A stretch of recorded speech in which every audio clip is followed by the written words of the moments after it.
ನಮಸ್ಕಾರ ಸ್ನೇಹಿತರೆ, ಎಲ್ಲರೂ ಹೇಗಿದ್ದೀರಿ?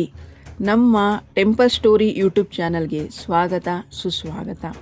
ಇವತ್ತು ನಾವು ಮಾತಾಡೋಕ್ಕೆ ಬಂದಿರೋವಂಥದ್ದು ನಮ್ಮ ಚಾಮುಂಡೇಶ್ವರಿ ತಾಯಿಯ ಕತೆ ಬಗ್ಗೆ. ಇದು ಗೌಡಗೆರೆ ಚಾಮುಂಡೇಶ್ವರಿ ದೇವಸ್ಥಾನದ ಕತೆ ಹೀಗೆ ಶುರುವಾಗುತ್ತೆ.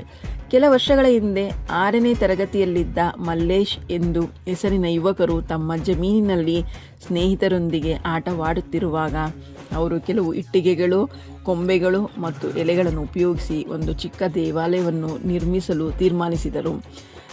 ಈ ದೇವಾಲಯದಲ್ಲಿ ಶ್ರೀ ಚಾಮುಂಡೇಶ್ವರಿ ದೇವಿಯ ಸಣ್ಣ ಪ್ರತಿಮೆಯನ್ನು ಕಂಡು ಅವರು ಪೂಜೆ ಸಲ್ಲಿಸಲು ಪ್ರಾರಂಭಿಸಿದರು.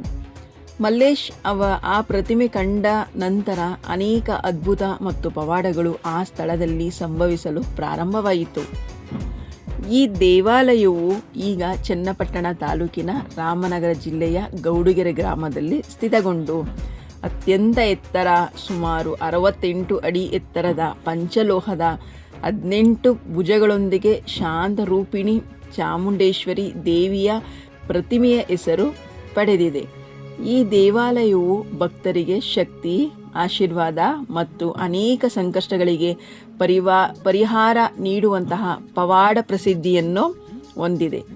ದೇವಾಲಯದಲ್ಲಿ ಪ್ರತಿದಿನ ಅನ್ನದಾಸೋಹ ಸೇವೆ ನಡೆದು ಭಕ್ತರಿಗೆ ಧಾರ್ಮಿಕ ಅನುಭವವನ್ನು ಒದಗಿಸುತ್ತದೆ. ಹಾಗೆ ಈ ದೇವಾಲಯವು ದಿನದಿಂದ ದಿನವೂ ಬೆಳೆಯಿತು 68 ಅಡಿ ಎತ್ತರದ 18 ಭುಜಗಳ ಪುಡಿಸು ಹಣ್ಣಿನ ಪಂಚಲೋಹದ ದೇವಿಯ ಪ್ರತಿಮೆಯನ್ನು ಹೊಂದಿದೆ. ಅನೇಕ ಭಕ್ತರು ಇವರಿಗೆ ಪ್ರಾರ್ಥನೆ ಸಲ್ಲಿಸಲು ಬರುತ್ತಾರೆ. ಇಲ್ಲಿನ ವಿಶೇಷತೆ ಏನಪ್ಪಾ ಎಂದರೆ, ಇಲ್ಲಿ ತೆಂಗಿನಕಾಯಿಯನ್ನು ಕಟ್ಟುವುದು, ಹರಕೆ ಕಟ್ಟಿಕೊಂಡು ಕಟ್ಟುವುದು ಎಂದು ಹೇಳುತ್ತಾರೆ. 7 ವಾರ 7 ತೆಂಗಿನಕಾಯಿಯನ್ನು ನಮ್ಮ ಮನಸ್ಸಿನಲ್ಲಿ ಸಂಕಲ್ಪ ಮಾಡಿ ಏನೇ ಬೇಡಿಕೊಂಡರೂ ನಮ್ಮ ಆಸೆಗಳು ಪೂರೈಸುತ್ತದೆ. 7 ವಾರ ಎಂದರೆ 7 ವಾರ ಬಂದು ನಾವು ತೆಂಗಿನಕಾಯಿಯನ್ನು ನಮ್ಮ ಮನಸ್ಸಿನಲ್ಲಿ ಸಂಕಲ್ಪ ಮಾಡಿಕೊಂಡು ನಮ್ಮ ಕಷ್ಟ ಸುಖಗಳನ್ನು ಬೇಡಿಕೊಂಡು ನಾವು ತಾಯಿಯಿಂದ ಆಶೀರ್ವಾದ ಪಡೆದು ಕಟ್ಟಿದರೆ ನಾವೇನು ಅಂದುಕೊಂಡಿರ್ತೀವಿ ಅದು ಆಸೆಗಳು ಈಡೇರುತ್ತದೆ ಎಂದು ಈಡೇರಿದ ತುಂಬ ಉದಾಹರಣೆಗಳು ಕೂಡ ತುಂಬ ಸಿಕ್ಕಿದೆ. ತುಂಬ ಪ್ರಭಾವಶಾಲಿಯಾಗಿರ್ಬೋದು, ಶಕ್ತಿಶಾಲಿ ತಾಯಿ ಅಂತಲೇ ಪೂಜಿಸ್ತೀವಿ. ಈ ತಾಯಿ ಮೈಸೂರಿನಲ್ಲಿರುವ ಚಾಮುಂಡೇಶ್ವರಿ ತಾಯಿಗೆ ಹೋದ ರೀತಿಯೇ ಇಲ್ಲಿ ಹೋದರೂ ಕೂಡ ಮನಸ್ಸಿಗೆ ನೆಮ್ಮದಿ, ಶಾಂತಿ ದೊರೆಯುತ್ತದೆ. ಜನಸಾಗರವೇ ಹರಿಯುತ್ತದೆ. ಇಲ್ಲಿ ದಿನದಿಂದ ದಿನಕ್ಕೆ ಭಕ್ತಾದಿಗಳ ಜನಸಂಖ್ಯೆ ಹೆಚ್ಚಾಗುತ್ತಿದೆ. ದೇವಿಯ ಶಕ್ತಿ ಸ್ವರೂಪವನ್ನು ವರ್ಣಿಸಲಾಗದು, ಅಷ್ಟು ಕೂಡ ಸಾಲದು. ಇಲ್ಲಿ ದಿನನಿತ್ಯ 24 ಗಂಟೆಗಳ ಕಾಲ ಕೂಡ ಅನ್ನದಾಸೋಹ ನಡೆಯುತ್ತದೆ.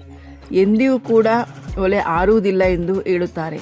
ನೀವು ಯಾವ ಸಮಯದಲ್ಲೂ ಹೋದರೂ ಕೂಡ ನಿಮಗೆ ಆಹಾರ ಪ್ರಸಾದ ವಿನಿಯೋಗ ಖಂಡಿತ ಇರುತ್ತದೆ. ಸಂಜೆಯಾದರೆ ಸಾಕು, ಈ ಥರ ನೀರಿನ ಜರಿಬಿಟ್ಟು ದೇವರಿಗೆ ಅಲಂಕಾರ ಮಾಡಿ, ತುಂಬ ದೀಪಾಲಂಕಾರ ಮಾಡಿ ತುಂಬ ಅಲಂಕಾರೀಕೃತವಾಗಿರುತ್ತಾರೆ ಅಮ್ಮ ತಾಯಿ.